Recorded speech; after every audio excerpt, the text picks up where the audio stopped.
د ملا هبت الله په خپلو وزیرانو بې باوري د کورنیو چارو وزارت، دفاع وزارت او استخباراتو ریاست نه د وسلو د ویش واک اخیستل شوی دی.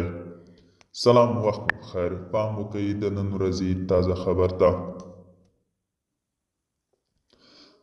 د طالبانو حکومت مشر ملا هبت الله اخندزاده د یو اتمادیز فرمان په صادرولو سره له کورنیو چارو وزارت، دفاع وزارت او استخباراتو ریاست د وسلو، مهماتو او پوځي تجهیزاتو د ویش واک اخیستی دی. د طالبانو حکومت ویان ذبیح الله مجاهد دغه فرمان تایید کړی او ویلي چې د وسلو د سمې کارونې او خوندیتوب په موخه تر دې وروسته هر ډول وسلې او مهمات به د شیخ هبت الله اخندزاده په امر کارول کیږي.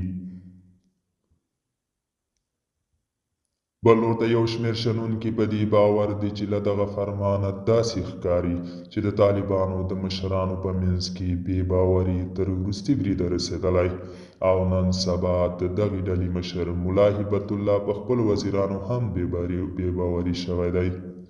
دوستانو، دا و د نن ورځې چمتو کلی خبر.